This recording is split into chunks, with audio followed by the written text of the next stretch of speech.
Hello everyone, എൻ്റെ പേര് സഫ അബ്ദുള്ള സലാം. ഞാൻ ടാഷ്കന്റ് സ്റ്റേറ്റ് മെഡിക്കൽ ആൻഡ് ഡെൻ്റൽ ഇൻസ്റ്റിറ്റ്യൂട്ടിൽ 3ാം വർഷ വിദ്യാർത്ഥിനിയാണ്. ഇവിടുത്തെ MBBSനെ കുറിച്ച് എനിക്ക് 3-4 കാര്യങ്ങളാണ് പറയാനുള്ളത്. ഫസ്റ്റ് ഓഫ് ഓൾ, ഇവിടുത്തെ എഡ്യൂക്കേഷൻ ക്വാളിറ്റി. ഇവിടെ തന്നെ ഞങ്ങൾ പഠിപ്പിക്കുന്നത് ഹൈലി ക്വാളിഫൈഡ് ഡോക്ടേഴ്സാണ്.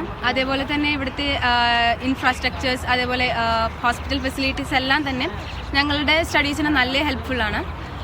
പിന്നെ ഇവിടുത്തെ അഡ്മിഷൻ പ്രൊസീജിയേഴ്സിനെ കുറിച്ചാണെങ്കിൽ വളരെ എളുപ്പമാണ്. ഇവിടുത്തെ അഡ്മിഷൻ പ്രൊസീജിയേഴ്സ്, വിസ ക്രൈറ്റീരിയാസ് എല്ലാം.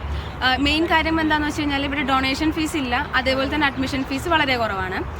പിന്നെ മെയിനായിട്ട് എനിക്ക് പറയാനുള്ളത് എന്താണെന്ന് വെച്ച് കഴിഞ്ഞാൽ ഒരു വുമൻ സേഫ്റ്റി ഞാൻ ശരിക്കും നല്ല എക്സ്പീരിയൻസ് ചെയ്യുന്നുണ്ട്. വേറൊരു രാജ്യത്ത് നമുക്ക് കിട്ടാത്ത തന്നെ ഒരു ഹൈലി സെക്യൂർഡ് ആണ്. ഇപ്പം നമുക്ക് പെൺകുട്ടികൾക്ക് ഇപ്പം പാരൻസിന് നല്ല ടെൻഷനോ കാര്യങ്ങളോ എന്തെങ്കിലുമൊക്കെ ഉണ്ടെങ്കിൽ പേടിക്കേണ്ട ആവശ്യമില്ല. ഇവിടെ ഹൈലി സേഫാണ് ഗേൾസ് പഠിക്കാനൊക്കെ ആയിട്ട്. അതുകൊണ്ട് തന്നെ ഈ കാര്യങ്ങളെല്ലാം കൊണ്ട് തന്നെ MBBS ഇൻ ഉസ്ബെക്കിസ്ഥാൻ ഞാൻ സജസ്റ്റ് ചെയ്യുന്നു. Welcome to Uzbekistan.